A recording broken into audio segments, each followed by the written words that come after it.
Some might be surprised to learn that the fate of America's economy has already been determined, verified, and announced by the Obama White House. Yet, it has received scant attention from the corporate media. In 2011, economist Kyle Bass interviewed a senior member of the Obama administration about its planned solutions for fixing the U.S. economy and trade deficit. Among the questions he asked was about the U.S. exports and wages.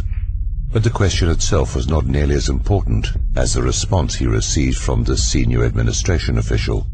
In fact, this single 7-word response clarifies everything, explains everything, and leaves little else to discuss. We're just going to kill the dollar. There it is, the entire agenda in one short sentence. It explains everything we've been seeing domestically and globally.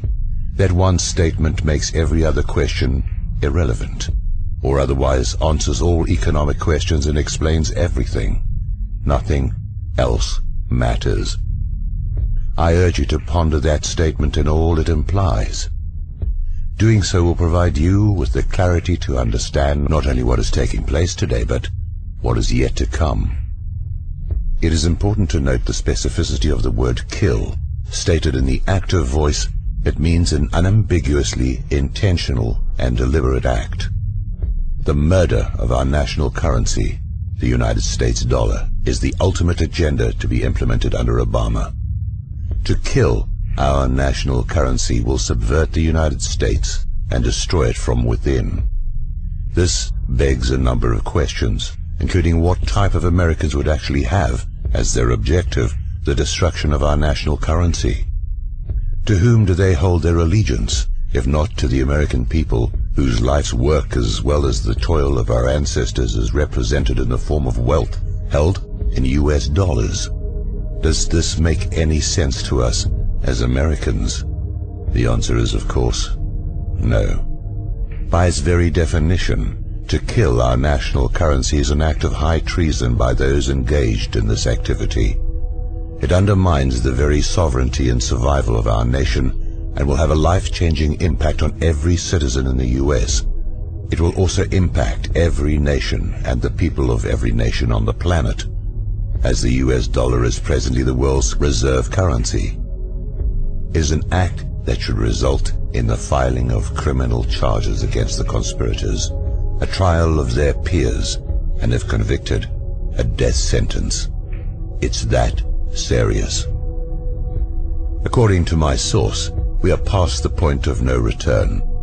We will not be able to stop what is coming, but must be wise enough to prepare and get out of the way.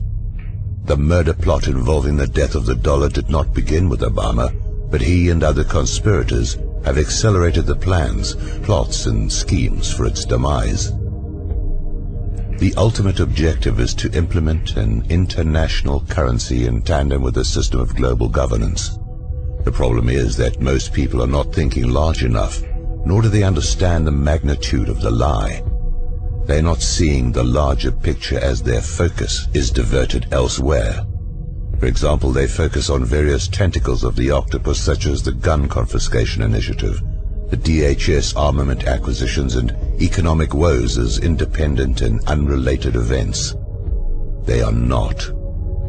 Meanwhile, others continue to adhere to or even perpetuate the dual-party meme of governance, holding dearly to the notion that there is a practical difference between the Republican and Democratic parties.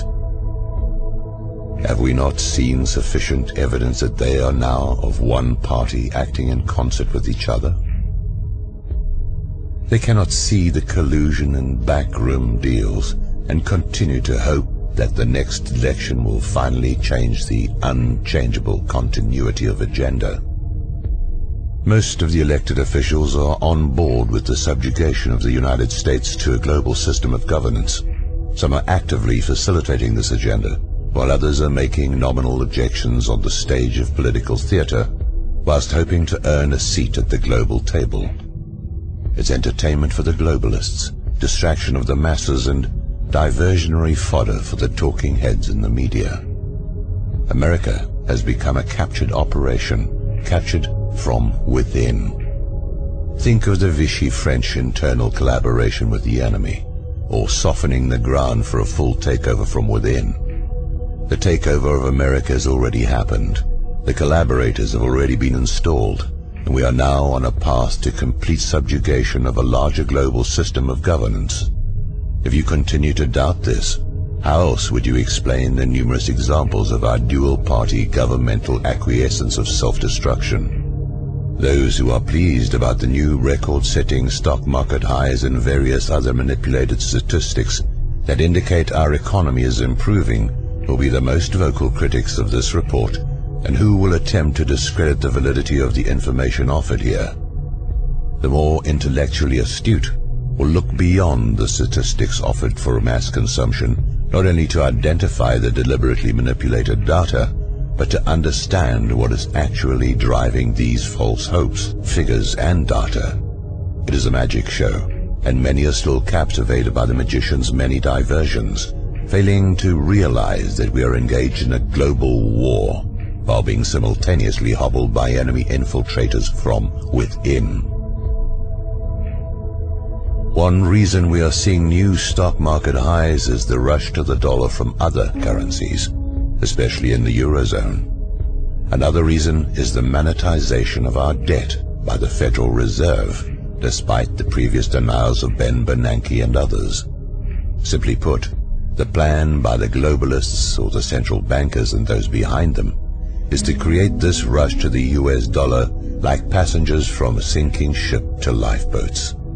Once the lifeboats are filled to capacity, they will be sunk, and the United States dollar will be completely worthless. As in such a scenario, many will not make it. Many will die from what is coming.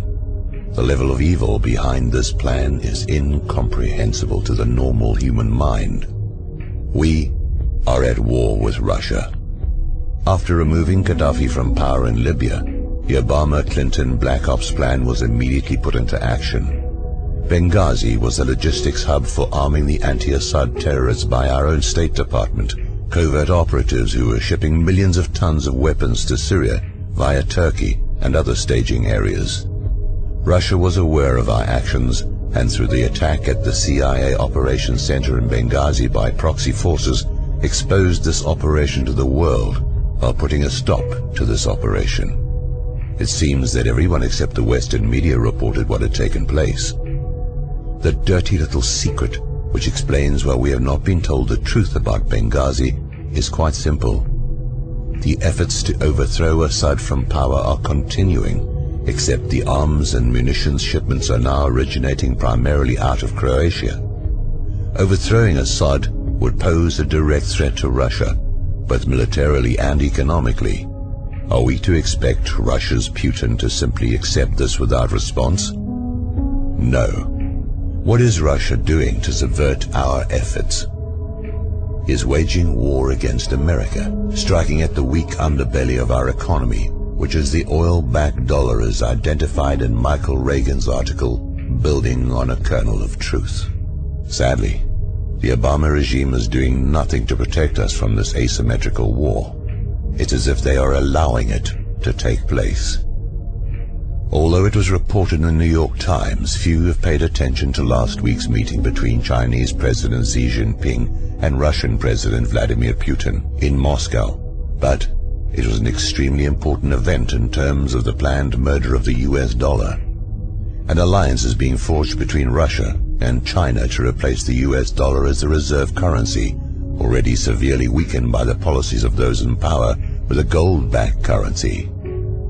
While reports do exist that cite the hoarding of gold by China and Russia, they are purposely underreporting their collective reserves. Meanwhile, Americans can't even get honest answers to the amounts of our own gold reserves held in Fort Knox or the Federal Reserve. Don't people find this reluctance for audit and inspection a bit curious, if not outright suspicious? The battle is being waged not only by military might, but by a currency war. We are being played through our military involvement in the Middle East, including our covert operations against Syria at the behest of Saudi Arabia. Unlike Iraq, the war in Syria will explode, turn hot, and we will be engaged in an ominous battle that will quickly expand and turn deadly. Weakened militarily through the policies of the Obama regime, coupled with an already weakened economy, the US will suffer consequences unlike anyone might imagine or is willing to address. It is a recipe for disaster, planned and initiated by the global elite behind the central banking system, including those in our own government, who've been set up from within, lied to, and now we're about to see exactly what this globalist system has in store for not only the United States, but every nation of the world. It is critical to understand that the takedown of the US will be the result of an asymmetrical war that includes the weakening of our military, our economy, and a direct assault on our ability to keep the dollar as the world reserve currency and protect the free flow of oil and energy to the United States. Within the last week, China held a surprise naval exercise in the South China Sea. Meanwhile, Russia displayed their resurgent military might in the Black Sea. These exercises were conducted as US military forces are spread thinly across many areas of the world. Is anyone paying attention here? Just as certain a collapse of the dollar is coming, so will be chaos on the streets of America caused by this plan to kill the dollar. The central bankers and the leaders selected to govern each country have effectively used the Hegelian dialectic to implement their agenda. Just as stated by George H.W. Bush on September the 11th, 1990, their predetermined solution of a new world order is being formed before our very eyes. They've told us what they are doing, but we have chosen not to listen or failed to understand what was being said. The US has always been the firewall against the globalists. By their persistence, infiltration of global elitists into our government, and covert subversion from within, we are being led to slaughter. A view from space, looking at the larger picture of events for which many have questions, a clearer picture emerges. There will be some who dare to resist the pillaging of our bank accounts, the erosion of our rights, and the enslavement that comes with the dismantling of America. The dust clouds visible on the far horizon that watchmen have been reporting for decades can now be seen as an attacking army of barbarians, whose fighters are now on the ladders and cannons are breaching our empire's outer walls. Who knows how long the inner walls of our empire will survive the next wave of their coming attack. Perhaps Ernest Hemingway said it best in referencing John Donne from his novel of the same name. And therefore, never send to know for whom the bell tolls. It tolls for thee.